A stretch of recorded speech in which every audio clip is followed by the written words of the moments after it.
tasgabboftee jirta haala ilma nama shuf ilma namaa yeroo ammaatii fi jireenya ammaa tana gamaa gaman malee fiixa hin ba'anii jechuudha. Jireenyallee rakkoo fi gadadoo fi gammachuu akka jiru rakkoo booda gammachuun akka dhuftu beeytee obsuudha sabaruudha jechuudha. Haalli ilma namallee yeroo ammaa kana keessa hedduu sodaachisaadha jechuudha. Kanaaf qoonqoof jecha nama hin ajjeesinaa. Qoonqoof jecha har'a bulee waan boru ittiin jiraattu hin beektu. Waan fuuldura keessatti dhufu hin beektu. Yoo bultii namaa hin diigatte bultii keettu diigamu. Yoo bultii akka inni hin ijaaramne goote bultii keettu boru hin ijaaramne. Kana beekaa. Namni badii har'aan tana nama hin miidhagde boru akka miidhamu beekaa. Kana isin qofaaf miti. Hunda keessanii. አንተ ራሱ ተማም የሚያስጠፉ ሁሉ እንዲያረጉ ነው የሰማሁት እኔ። አዎ አንተ ራሱ ተማም ለምን ስር ለምንድን ነው? ምን አይነት ነው ስር መሄድ እኮ አያስፈልግም። ዮ ኢብሳ አማ ሰገሌ ዱራ ቪዲዮ ረገፈደሰ ጎችሰን ራወቱ ሚቲ ኢኑማ አበደን ራወቹ እንደንዴ ሲፊ ወሮኒ ጡርጡሪ ወጅን teetanii shishaa harkiftan hundi keessanuu baqbaaqa akkama baqbaaqxan malee wanti waadaa siif galu kunillee nama kiyyaa jettee iccitii garaa qabdu eenyuma hin amanin jechuudha. Hatta anumaayyuu hin amanin jechuudha. Kana irraan akira dubbisiif ibsa jettee dubbii kan kee baaftee akkana na godhan jettee hin dubbatin jechuudha.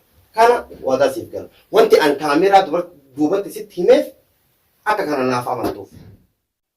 Wanti dhageette yeroo yoo barbaachisetti yeroo sana hatatamatti dubbatu. Akkamitti furmaatatti hiika jedhi malee akkamitti gara balaa dheeressaan jedhini akkasitti dhugaadha jaartiin jaarsatti hin naafne jaartii miti jette Oromoo. Maaliif dhalaa hin naaftutu bultiif sifoonna jedha.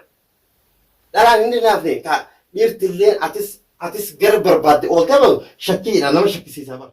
Yaa Abdii አንተ ራሱ ተማም የሚያስጠፉ ሁሉ እንዲያረጉ ነው የሰማሁት እኔ። አዎ አንተ ራሱ ተማም ለምን ስር ለምንድን ነው? ምን አይነት ነው ስር መሄድ እኮ አያስፈልግም። ግልጽ መነጋገር እኮ ኃጢአት የለውም። ስር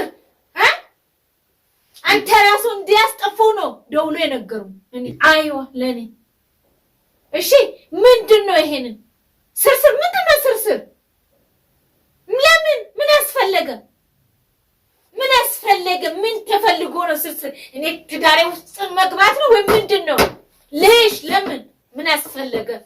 ችግሩስ ምንድን ነው? ምን ስለሆነ ነው? ሰው ሁሉም እኮ አንድ ነው። ጅጅን ብልብለን ስትማሞ አዎ ሰምቻለሁ። እኔ በደንብ ነው የሰማሁት። አንተ ራሱ እንዲያስጠፉ ነው የሰማሁት። ሰባም እንጀቶኒ sababa yaa'u ati naaf immoo kan keetii fi kakuunna ta'edhaan fagootti akeekanitu kunooti jedhanii yaadni sima bira. Kanaaf dhugaasiiti ani amma isin natti himtu malee ani erga gaafa ibsaa wajjin araara isaa wajjin dachaasii wajjin araara buufneeti hedduu jechuudha. Kun bilbilaan kun basi ol baasee hin dubbanne malee hedduu na zorsaa jiranii. Fakkaata akka keessaniitiif garuu immoo ibsaa waa goona joollirraa taadiidha akeekkachiisa gochi kuni wanti dalagamu tokko hin jiru. Wanti akka kootitti hangana liqimsamu jechuudha. Zeenab dhagayi wanti kana dalaganiif jechuudha akka ati sodaattee baafi. Fakkeenyaaf amma dhugaadha harka tokko fakkeenyaaf siiriin fi budaan gaara deemaa kana wanta keessatti gaddistii keessatti galchiti jette jedhe Rasuulli sallallahu alaihi wasallam. Ilma namaa immoo qabritti galchiti jette.